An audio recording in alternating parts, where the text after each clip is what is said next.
Air France Flight 447 mysteriously crashed in the Atlantic, killing 228 people. Now, with the flight recorders finally recovered from the ocean floor, we know more about what happened in the final harrowing moments of that Rio de Paris flight. What's happening? We've lost control of the aircraft. These were the desperate words from the cockpit of Air France Flight 447 as it plummeted into the Atlantic Ocean on June 1, 2009. The crash claimed the lives of all 228 people on board and left the aviation world reeling. Air France Flight 447 has been a mystery. The plane went down off the coast of Brazil, killing all 228 people aboard in June of 2009. How could a cutting-edge Airbus A330, piloted by an experienced crew, suddenly fall from the sky? This is not just a story of tragedy. It's a story of mystery, human error, and systemic failures. The investigation that followed revealed shocking gaps in pilot training, unexpected vulnerabilities in modern aircraft, and lessons that would forever change the way we fly. May 31, 2009, 7:29 p.m. local time. Air France. Flight 447 departed from Rio de Janeiro's Galeão International Airport, bound for Paris. On board the Airbus A330 were 216 passengers from nearly 30 nationalities. Air France Flight 447 took off from Rio de Janeiro, heading for Paris Charles de Gaulle Airport. It was an Airbus A330-200 series, carrying 228 people, including business professionals, vacationers, and entire families. The aircraft was equipped with two General Electric CF6 engines and had undergone a major overhaul just a month prior. The cockpit crew comprised three pilots: Captain Marc Dubois, with nearly 11,000 flying hours; First Officer David Robert, with 6,000 hours of experience; and junior co-pilot Pierre-Cédric Bonin, relatively new to the A330, with 87 flight hours on the type. Following standard long-haul protocols, they planned to take turns resting during the 12-hour transatlantic journey. Pilots fly in shifts to stay alert. There are 216 passengers on the 11-hour flight.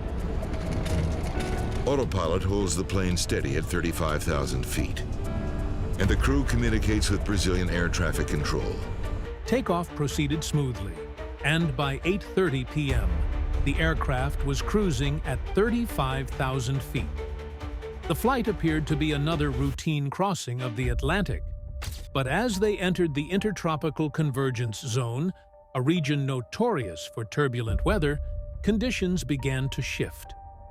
The Intertropical Convergence Zone, ITCZ, is a band of low pressure near the equator, where trade winds from both hemispheres collide, creating towering thunderstorms and heavy turbulence.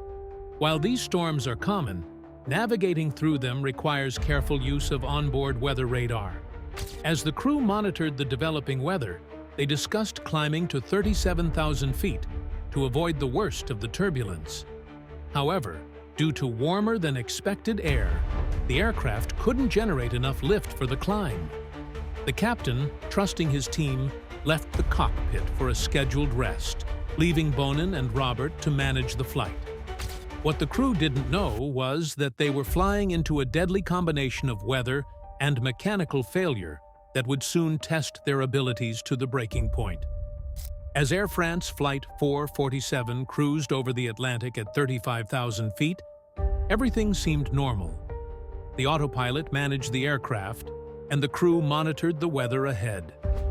But at 2:10 a.m., as the plane entered a patch of turbulence in the Intertropical Convergence Zone, a seemingly minor issue set off a catastrophic chain of events.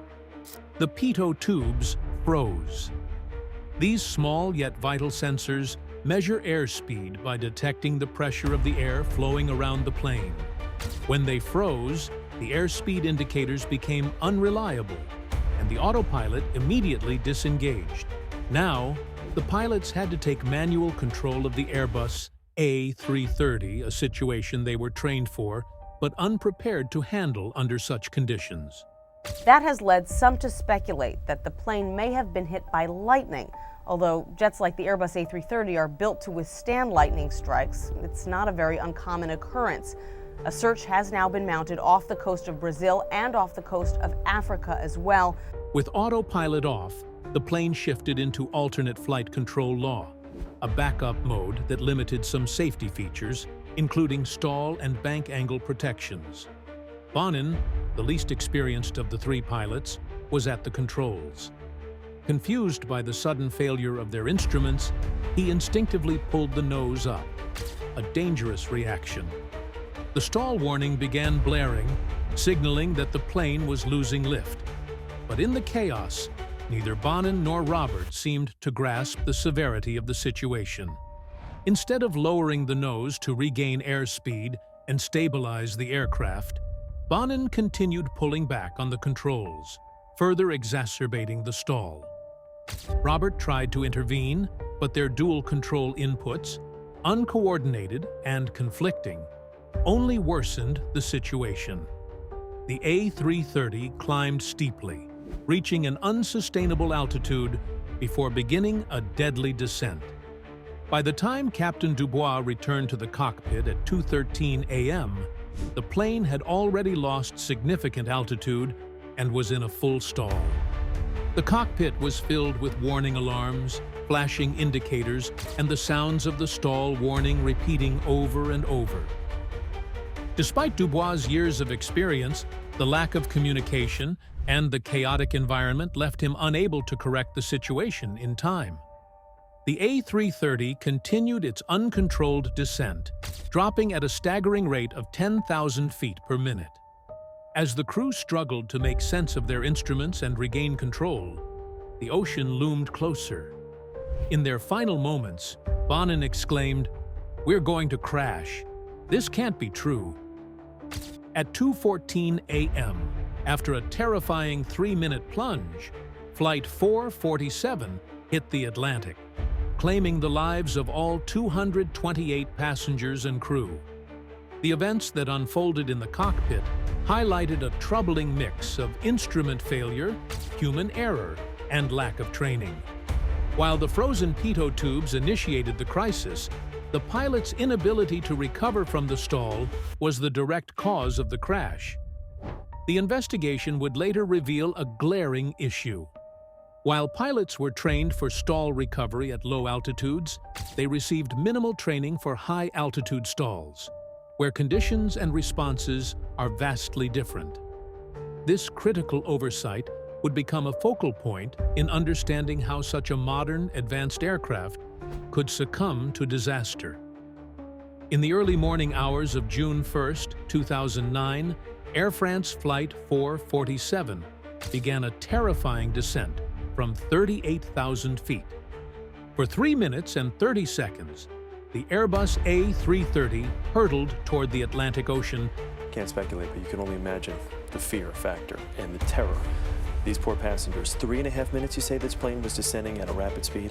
No, it was not descending at a rapid speed. It was just descending at 38,000 feet to the ocean in 3 minutes and 30 seconds. At a near vertical angle, its engines operating but unable to provide lift due to the stalled wings. Inside the cockpit, confusion and panic reigned.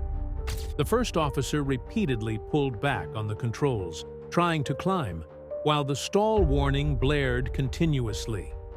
The aircraft's pitch fluctuated between 10 and 16 degrees nose up, far too steep for the plane to recover. Meanwhile, the plane's descent rate exceeded 10,000 feet per minute, with the horizon spinning wildly outside the cockpit windows. As the plane fell, one of the most critical issues was the lack of clear communication between the pilots. The first officer and relief first officer both made control inputs, often at the same time. In Airbus planes, when two pilots move their side sticks simultaneously, the system issues a dual input warning. Despite this alert, the pilots continued making conflicting adjustments, further destabilizing the aircraft. The captain, upon returning to the cockpit, tried to assess the situation but received little explanation. In the chaos, he asked repeatedly, "What's happening?" Yet neither of the other pilots could provide a coherent answer. One critical oversight: neither pilot explicitly acknowledged that the aircraft was in a stall. Despite the stall warning sounding over 75 times, they failed to execute the standard stall recovery procedure, which would have required lowering the nose and increasing airspeed. At 10,000 feet, the aircraft was still in a full stall, with the nose pointed upward and the engines thrusting at nearly maximum power. The Airbus was no longer flying but plummeting, its aerodynamics disrupted by the stalled wings. The ground proximity warning system activated, issuing urgent commands to pull up, pull up. Desperately, the pilots applied maximum thrust and attempted to level the plane, but it was too late. At 2:14 a.m., Flight 447 slammed into the Atlantic Ocean at nearly 200 miles per hour. The force of the impact shattered the aircraft, scattering debris across the ocean floor. All 228 passengers and crew perished, making this one of the deadliest crashes in Air France's history. The disappearance of Flight 447 shocked the world. For days, search teams scoured the Atlantic, finding only small pieces of wreckage and a few bodies. It wasn't until 2 years later, in April 2011, that the bulk of the wreckage, along with the flight data recorders, was discovered nearly 4,000 meters below the surface. The discovery of the black boxes would finally provide answers to what happened during those final, fateful moments. The black boxes could provide vital information about why the plane went down. Without them, accident investigators have focused on automated messages sent by the plane minutes before it lost contact. When Air France Flight 447 failed to arrive in Paris on the morning of June 1, 2009, a massive international search and rescue operation was launched. With the aircraft having vanished over the Atlantic, authorities faced a daunting challenge. The crash occurred in a remote area of ocean, far from radar coverage or eyewitnesses. For 2 days, search planes and naval vessels scoured the waters off the coast of Brazil. On June 3rd, search teams discovered light debris and an oil slick, offering the first evidence of the crash. Personal belongings, fragments of the aircraft, and the bodies of 2 passengers were also recovered. But the majority of the wreckage, along with the crucial black boxes, remained elusive, hidden deep beneath the ocean. The search for Flight 447 quickly shifted to a high-tech operation. The ocean floor in the crash area was an underwater mountain range with depths reaching nearly 4,000 meters. Specialized vessels equipped with sonar and remotely operated vehicles ROVs combed the seabed for months, but progress was slow. By mid-2009, the initial search effort ended without success. Frustrated but undeterred, investigators launched additional missions over the next 2 years, employing advanced technology and international expertise. On April 3, 2011, after nearly 2 years of searching, a breakthrough finally came. A French research vessel, using sonar-equipped autonomous submarines, located the main wreckage of Flight 447. The debris field lay scattered across a rugged section of the ocean floor, over 13,000 feet below the surface. The discovery of the wreckage reignited hope of uncovering the truth behind the crash. Just days after the wreckage was located, search teams recovered the aircraft's flight data recorder, FDR, and cockpit voice recorder, CVR. These black boxes, designed to withstand extreme conditions, were remarkably intact despite spending nearly 2 years in the ocean's depths. Once brought to the surface, the recorders were sent to France's Bureau of Inquiry and Analysis for Civil Aviation Safety, BEA, for analysis. Investigators now had the tools they needed to reconstruct the final moments of Flight 447. Beyond the black boxes, other key parts of the wreckage provided valuable clues. Investigators noted that the engines were intact, ruling out an explosion or mechanical failure. The position of the landing gear confirmed that the crew had not attempted a water landing, further supporting the theory of a high-speed impact caused by a loss of control. With the black box data and physical evidence, investigators began piecing together the sequence of events that led to the tragedy. Their findings would soon reveal a chilling combination of instrument failure, human error, and inadequate training. Some areas of the bottom here are almost 3 miles down. Searchers will be listening for the automated ping that the boxes give off. The recovery mission was not just about finding answers, it was also about bringing closure to the victims' families. In total, 154 bodies were eventually recovered, allowing many families to properly mourn their loved ones. The painstaking efforts of search teams, spanning years and costing millions of dollars, were a testament to the aviation industry's commitment to learning from tragedy and preventing similar accidents in the future. The analysis of Flight 447's black boxes painted a grim picture. This was a disaster caused by a lethal combination of instrument failure, pilot error, and systemic shortcomings in training and safety protocols. One of the first findings was the failure of the pitot tubes, which had frozen over due to ice crystals in the turbulent weather. This disrupted the airspeed readings, causing the autopilot to disengage and leaving the pilots to fly manually in a high-stress situation. While the pitot tube malfunction was a known issue with the Airbus A330, the investigation revealed that pilots were not adequately trained to handle such an event. Perhaps the most shocking discovery was the crew's response to the crisis.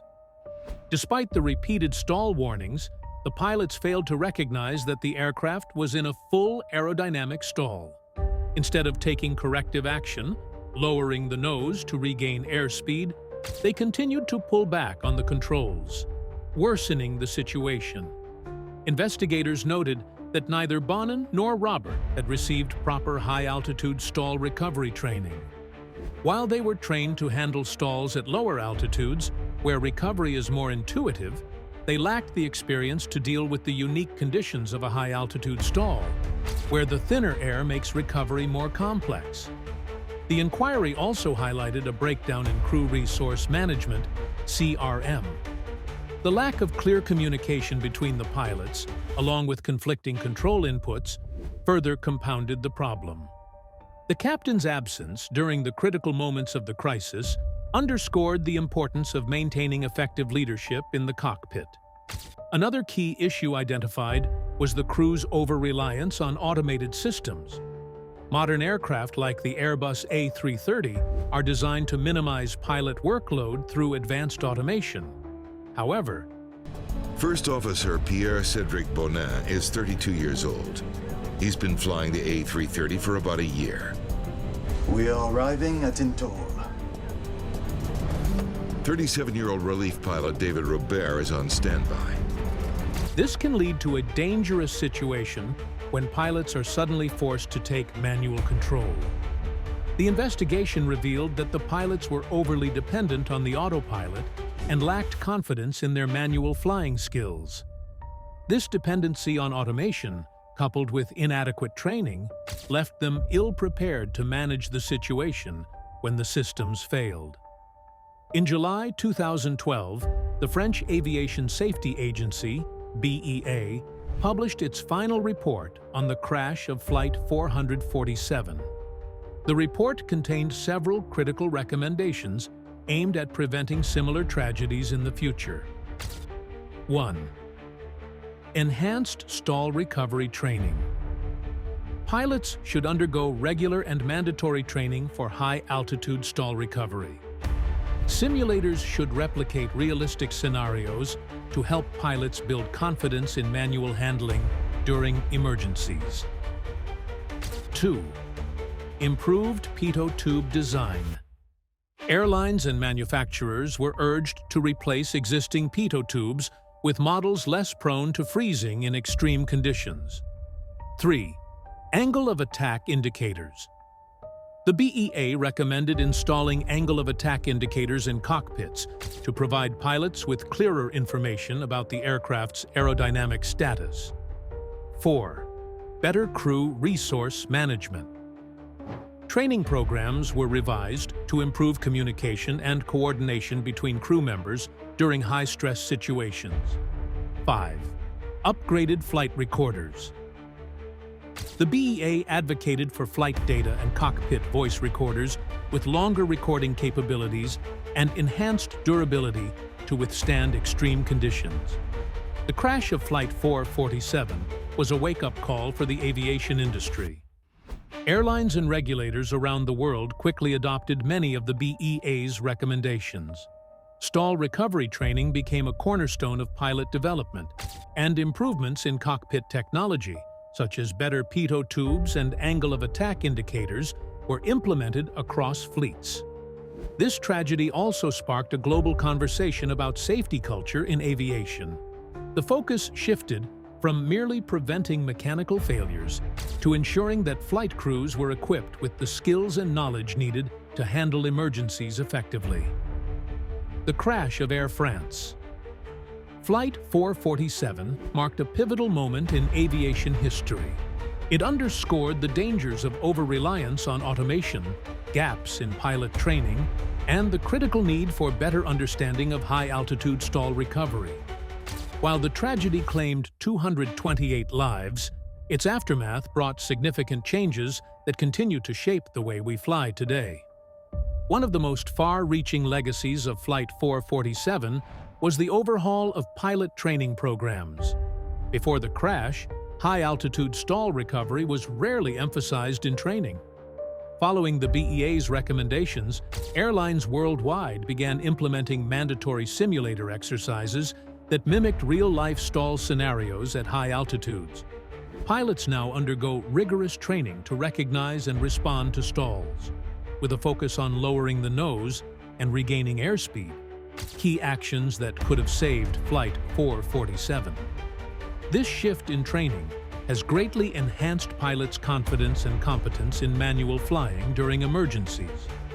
The crash also prompted improvements in aircraft design and technology. Pitot tubes, which had a history of freezing, were replaced with more resilient models capable of withstanding extreme weather conditions. Additionally, many aircraft now feature angle of attack indicators, providing pilots with crucial real-time information about the aircraft's aerodynamic performance. Another significant change was the enhancement of flight data recorders, FDRs, and cockpit voice recorders, CVRs. Modern recorders are now equipped with extended recording capabilities, ensuring that vital data is captured even during lengthy flights. Perhaps the most profound impact of Flight 447 was the shift in the aviation industry's approach to safety. Airlines and regulatory bodies recognize the importance of fostering a safety-first culture, where addressing potential risks and learning from past incidents take precedence over operational efficiency. This cultural shift encouraged greater transparency in incident reporting and a renewed focus on crew resource management, CRM. Improved CRM training has helped pilots work more effectively as a team, ensuring clear communication and coordinated decision-making in high-pressure situations. The lessons from Flight 447 extended far beyond Air France and Airbus. Aviation authorities worldwide, including the European Union Aviation Safety Agency, EASA, and the Federal Aviation Administration, FAA, adopted stricter regulations and guidelines based on the BEA's findings. These measures fostered greater international collaboration in addressing safety concerns and implementing best practices across borders. While technical improvements have made flying safer, the legacy of Flight 447 also emphasizes the importance of the human element in aviation. No matter how advanced the systems, pilots remain the final safeguard in ensuring the safety of every flight. The tragedy served as a sobering reminder that human error, if unaddressed, can have catastrophic consequences. Beyond the safety reforms, the legacy of Flight 447 is also about remembering the 228 lives lost. Memorials have been erected in their honor, including a commemorative monument in Rio de Janeiro and a memorial near Paris. For the families of the victims, these memorials serve as places of reflection and a reminder of the importance of continuing to improve aviation safety. Today, the lessons of Flight 447 resonate across the aviation industry. The changes it spurred in training, technology, and culture have made flying safer than ever before. Though the tragedy will forever remain a dark chapter in aviation history, it serves as a powerful reminder of the importance of vigilance, preparedness, and the relentless pursuit of safety in the skies. The legacy of Flight 447 is a testament to the resilience of the aviation industry in turning tragedy into progress. As we reflect on this story, we honor those who lost their lives by ensuring that the lessons learned continue to guide and protect future generations of travelers. The crash of Air France Flight 447 was more than just an aviation disaster. It was a wake-up call for the industry. The combination of mechanical failure, human error, and inadequate training revealed vulnerabilities even in the most advanced aircraft. Yet, from this tragedy emerged significant reforms that continue to safeguard millions of passengers every day. The story of Flight 447 serves as a sobering reminder of the delicate balance between human expertise and technological reliance. While automation has transformed air travel, the crash highlighted the critical importance of manual flying skills and clear, decisive communication in the cockpit. As the world watched the aftermath unfold, the loss of 228 lives sent shockwaves across the globe. Each passenger and crew member had a story, a family, and a life filled with hopes and dreams. Their memory serves as a powerful motivator for the aviation industry to never stop striving for improvement. Memorials and tributes stand as symbols of remembrance, but they also serve as reminders of the responsibility that comes with every flight. Every innovation, every safety protocol, and every piece of training is a testament to their legacy. Today, the skies are safer because of the lessons learned from Flight 447. Airlines and regulatory agencies worldwide have adopted stricter protocols, enhanced pilot training, and improved aircraft designs. While no flight will ever be completely free of risk, the advancements made in the wake of this tragedy have significantly reduced the likelihood of similar accidents. The legacy of Flight 447 is not just about tragedy, it's about progress. It's a reminder that every lesson learned, no matter how painful, brings us closer to a future where air travel is as safe as humanly possible. As we reflect on this story, let us take a moment to appreciate the immense complexity of aviation and the dedication of those who work tirelessly to keep us safe. Let the tragedy of Flight 447 serve as a beacon for continuous learning and improvement. If you found this story compelling, consider subscribing to our channel for more investigative stories that uncover the truth behind aviation's most mysterious and impactful events. Together, we can honor the past and embrace a safer future.